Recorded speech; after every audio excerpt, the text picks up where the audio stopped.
Hello, and welcome to another episode of Ask Adam Live. If you're new to the show, I'll explain briefly. ASK is the acronym for Always Seek Knowledge. One thing I hope that each one of these episodes brings to you is the idea to investigate life just a little bit more, whether it be for your personal or for work, or just in general curiosity that you might learn something new each day and just finding yourself being more curious about life, about your work, how to maybe do something a little bit more effective, how to present yourself maybe in front of your friends as not fake, but a little bit more genuine, kind of polished up a little bit, maybe even at work. Find a new task or trait that you can bring to your next level person in your chain that would, allow you to be recognized and maybe get those benefits of promotions. Again, to always seek some level of knowledge and better understanding. Well, let's get into today's episode, which is online influence, becoming a digital thought leader.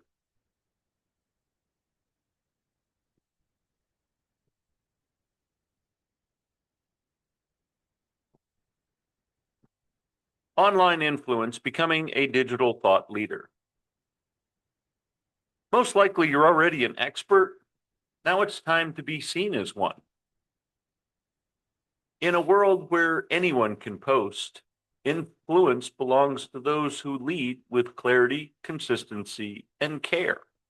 Are you one of those? The barrier to entry is gone, but visibly, credibility, and impact, well, they still require strategy. Becoming a thought leader isn't about ego, it's about service. I remember always having the heart of a servant, a servant's heart, having the heart of a teacher, always wanting to share more about what I knew than being offended that they were my competition. In fact, I found that by sharing things with others and they were my competition, it kind of helped me share and then level up, share and level up. So you see how it kind of was like almost in a proactive way, creating a barrier that therefore I had to be creative to get over. Now I know that sounds like, wow, Adam, you're really that I wouldn't have done that. I wouldn't have put a struggle in front of me or a challenge that I would have to overcome. That seems kind of strange that you would do that to yourself. Well, again, it's if I learned something, if I sought knowledge, as I always have, and that's why I encourage you to do the same. But if I learned something, a strategy, a tweak, something that could make things a little better, I kind of shared it with you. Hey, here's something I found that was an edge for me and could be for you. Keep in mind, I did that to some of my closest friends, colleagues, and competitors. And kind of going back into the real estate world that I was in for several years, that, your competition's going to find out anyway, kind of what you're doing. And they're usually going to find out from that client. Some of my fellow colleagues were pretty quick to say, oh, may I ask why you selected Adam? Oh, well, Adam has these beautiful laminated brochures that he said would be at the property. He had these high glossy brochures. He had, not just pieces of paper, but actual, like a heavy paper stock with professional imagery. And oh, and I would share that with my colleagues. And so it was, if you weren't in my inner circle of colleagues and friends, then you probably didn't know, but eventually you'd find out what it was that I was doing to basically get ahead in that particular business.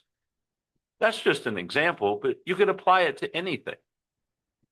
Now I know, again, you're thinking, man, that's crazy. Adam, why would you put barriers in front of you that then you would have to overcome and you would have to create, again, something different to get ahead of your colleagues and friends and competitors? in the business, in any business. Well, I think that's where I instigated growth. Where there isn't growth, you're just stagnant. And if you're stagnant, well, you become complacent. So to put yourself in a position of always growing or seeking knowledge and then growing, I think that's where you start to get that upward mobility of becoming, well, quite frankly, the best you are in that field. See, the moment you realize people are watching,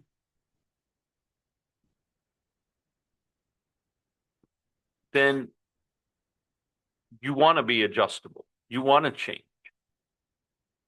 You want to require yourself to, well, focus a little bit and always be strategizing for that next thing that, again, sets you apart from others. So what I promised today in this episode is we'll break down what it really takes to become a trusted individual, specifically online, and how to turn your message, well, into momentum. I know my example really wasn't online, but it's the same thing. If you can create just that slight little nuance, like I'll give you an example.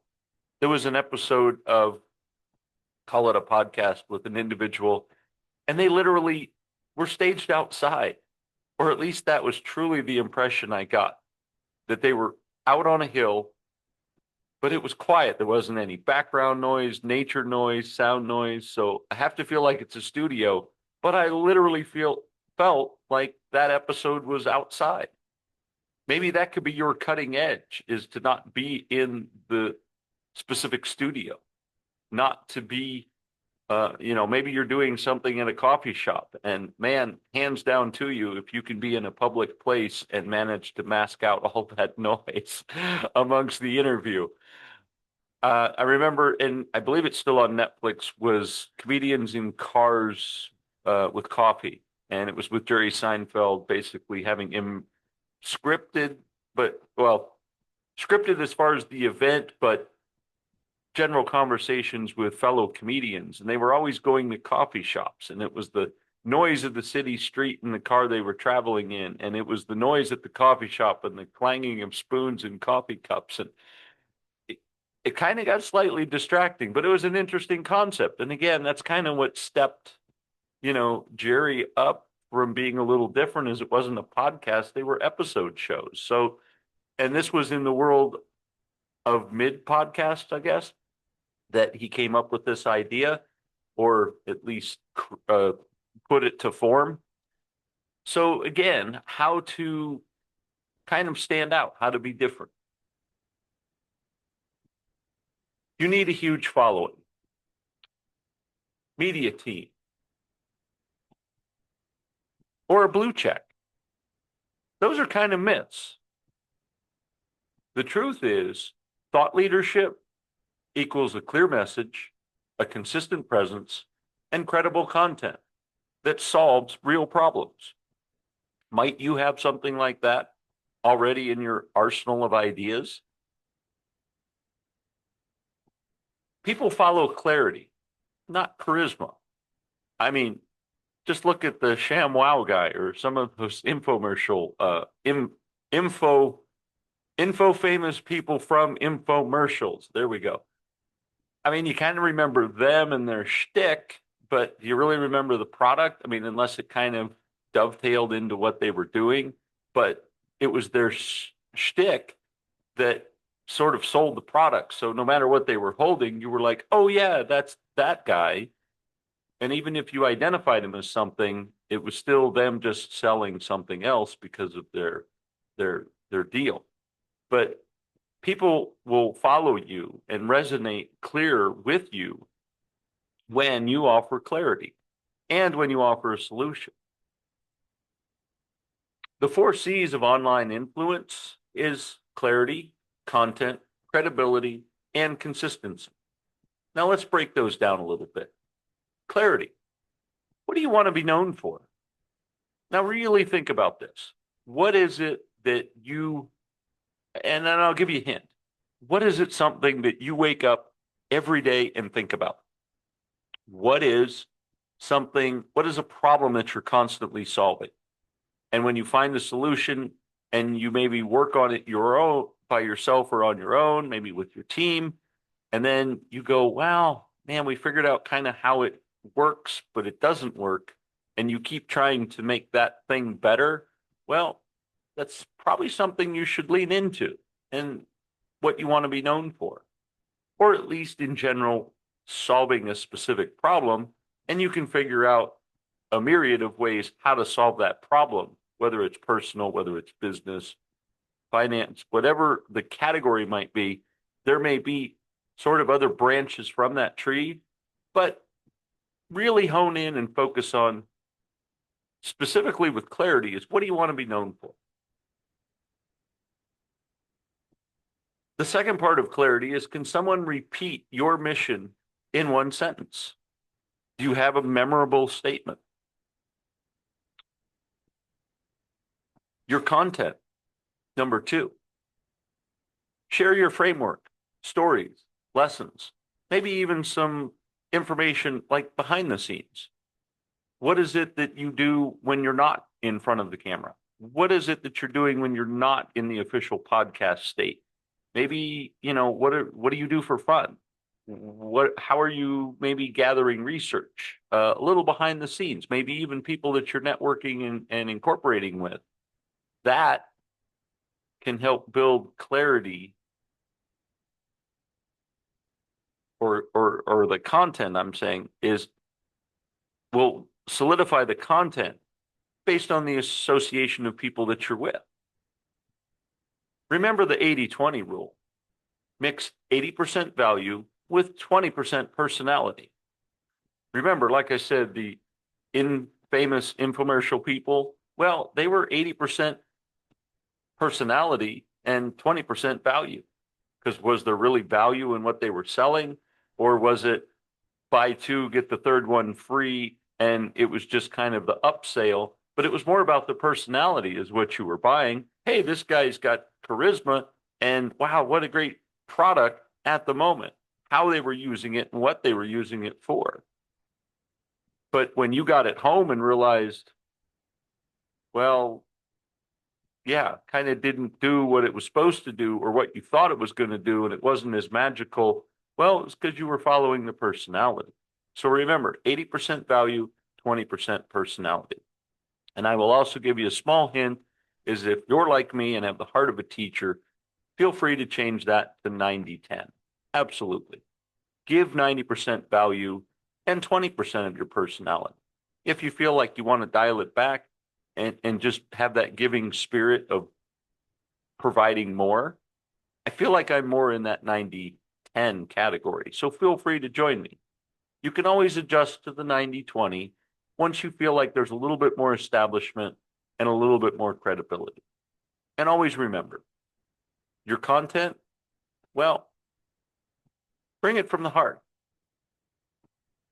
Credibility. Show proof of transformation. Case studies, testimonials, and lessons learned. In my case, I'm able to share and show the transformation of, well, quite frankly, how I decided to live life better for myself and quite frankly, for my personality, the part that you see. And that was by losing 20, almost 30 pounds. Not only did I feel better, but I'm able to present better. I'm able to think clear, come up with great ideas, and develop the content which I'm sharing with you today. And lessons learned. Well, some of the things that I've learned, I'm constantly sharing in each one of these episodes. And I'm sharing it with you with heart, with true practical experiences that you could utilize, well, as soon as the end of this episode. Use video and voice to build trust. Podcasts, reels, lives. One of the things that I've found, quick testimonial, by the way, is when I'm out walking the park or even on the golf course. I remember I was at the 7th tee one day and I was waiting on the couple in front of me. They were a little bit slower that day, and that's fine. I always find peace and enjoyment on the links anyway. But I found myself doing a live episode right there, a quick little short.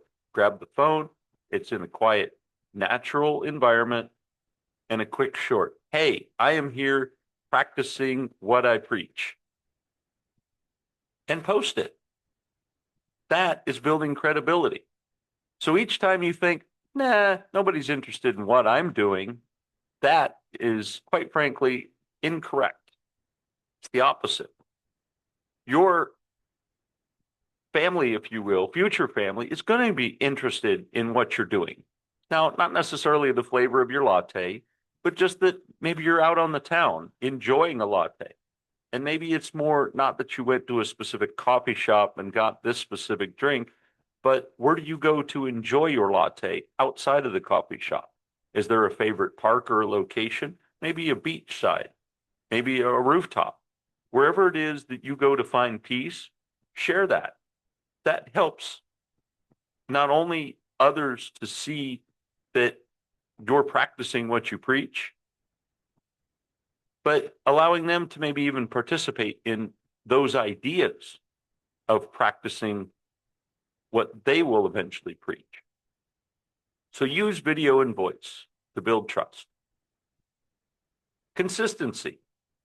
I know it's a big one for you out there, and it's not about going viral. Let's be clear about that. Chasing algorithms and trying to get so many likes, I'm learning more and more, and I would like to share with you today that the artificial intelligence element that is out there is going to keep that algorithm bouncing around like a ball.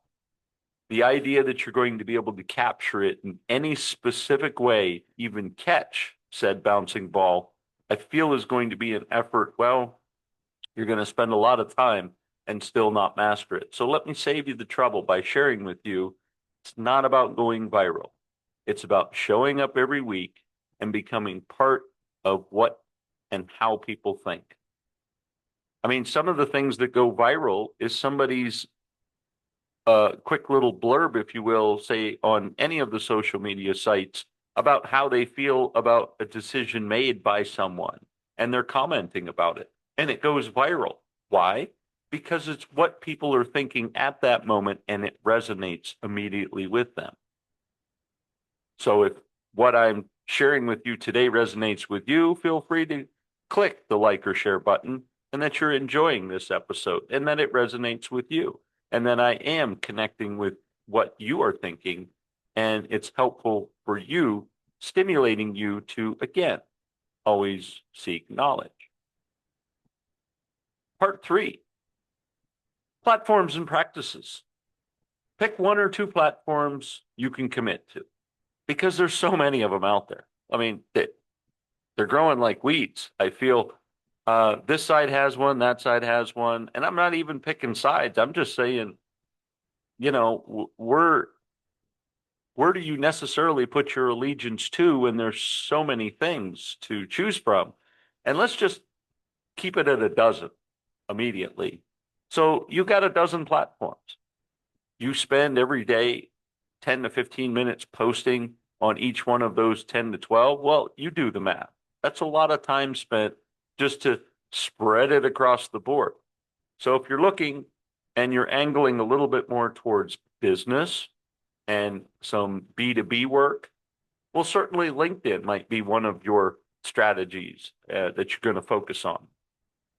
If you're maybe looking for casual social, maybe Instagram is the location you're going to place images and quick video clips. Or maybe it's part of the entertainment factor and not necessarily education factor. And you might find yourself on a platform like TikTok, where I feel like it's a little more entertaining. People are looking for a little fun, whereas TikTok just doesn't seem like it's as serious as maybe Reels on Instagram or a B2B business advice or concept that you're sharing on LinkedIn. Again, just mentioning a few, there's a dozen or more out there. And again, not to say that you have to pick one over the other, but at least pick 2. Again, it's about being consistent, and don't overwhelm yourself. The rule of thumb, I really wouldn't spend more than a half hour a day with this endeavor. I know that sounds like it's short. And once you develop kind of a pattern and some level of consistency, you might find that you can shave it down to about 20 minutes. A 15-minute idea, post it on each of those sites. Again, consistency. So maybe commit to a once a week and then find yourself where you're able to get that down to a 15-minute thought process, posting process. Now we're not taking up so much time, still do those two, and maybe do it once a day at a specific time during the day. And there's some algorithms out there that will help share with you what specific times of the day to focus on in order to get specific eyeballs on your content.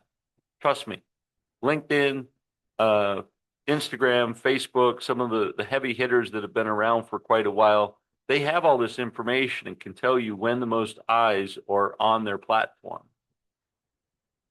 But again, start with a week, work your way up to once a day, maybe even several times a day when you really start getting into the rhythm of this, sharing your insights and your knowledge.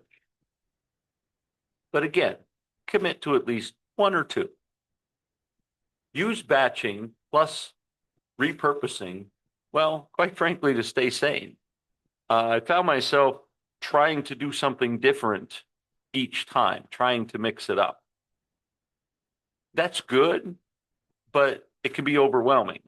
And when you do this post on this particular site and then this type of post on this particular site and then a different form of that post on another site, well, just keeping track of how you did it and when you did, and just it's crazy. And remember, you're going to multiply this times 12. Yeah, forget it.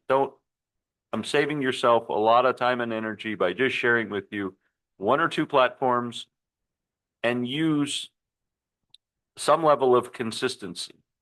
One of the things I would recommend is maybe Canva. Canva is a great production tool, if you will, to help you create the content in your words, in your form, in your fashion, templates.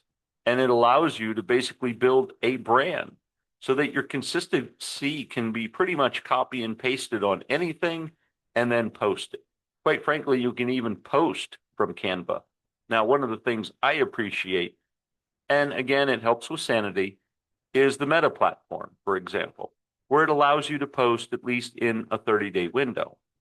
Now, this will, again, help contain your sanity, where if you find, man, just don't have 15 to 30 minutes a day to focus on this and do daily posts. But what I do have is a really good block of about 4 hours in my week. Great. Utilize those 4 hours to build the content, your knowledge base, to share with the world.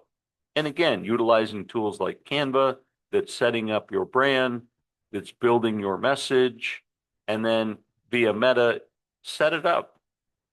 All of the platforms seem to have some set of tools allowing you to set the schedule. So you don't have to be physically posting at the time that you're posting. But do keep in mind that, well, some of your greatest content being posted at 3 a.m. might not get eyes, at least not in the time zone you're in. But nonetheless, feel free to utilize scheduling to keep you insane. As I mentioned earlier, start a rhythm like Insight Monday, Live Friday, Behind the Scenes Sunday. Some of these little catchy things that, well, you got to talk about your Sunday event or you got to talk about your Monday. I mean, we all have Mondays, right? And it at least puts that day on the calendar and you can commit to that. And I challenge you to come up with what gets you motivated out of Monday, or what's something happy that you share with your coworkers on a Monday that kind of gets their smile back from the dreaded being at work. Again, going back to your part of a teacher and spirit of sharing, begin with this content. Begin with stuff you kind of already have, stuff you're already sharing. What are the common phrases you're always repeating to friends and family and coworkers? Start to implement those. Like you find yourself saying something on a Monday, well, start with that. And then begin to get creative and say, well, what other things do I think of on Monday? Oh, yeah. And even again, if you find yourself with only a block of time, one of the huge benefits I found is I utilize a spreadsheet and I just start putting down in that column all of the different phrases and stuff that I remember. And I put it in there. And you can adjust it or just categorically post it. Again, the creativity is ultimately yours. But if you have a 4 hour block in your week to really focus on posting content about you, and it could be anything, even about your business. Maybe it's that you are a handyman or construction, or you install stuff, or you develop stuff. And, you know, I find it quite easy just to kind of wrap up my week and absorb everything or categorize everything I've absorbed for the week. And then I kind of put it in some line items. And I'm like, oh, this is good. Oh, that was better. I like this. And that becomes the next week's post. So feel free to adventure through, but save and document a lot of your stuff. And even if something isn't a good idea today, you can always reuse and recycle for another time. I will also share with you that it's probably a good idea to just document when you used it so that you don't find yourself posting redundancy in a redundant manner where what you posted last week, you're posting again this week. Try to mix it up a little bit, but it's still your thoughts and your shares, and it's still relevant. And it could be like today's post could be just as relevant in 6 months from now. And it's still sharing your idea and your consistent creativity. So again, feel free to save and share repeatedly. Again, batching plus repurposing will keep you sane.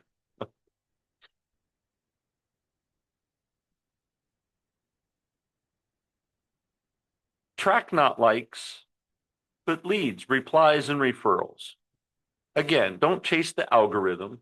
But if somebody says, "Hey, I really, a message," let's focus on LinkedIn, just because that's kind of easy, little B2B business here. So maybe somebody says, "Hey, I really like your article that you posted. That's really insightful." That's not a like or a no like. That's not a thumbs up or a thumbs down. That is a reply. That is a compliment, but it's a reply.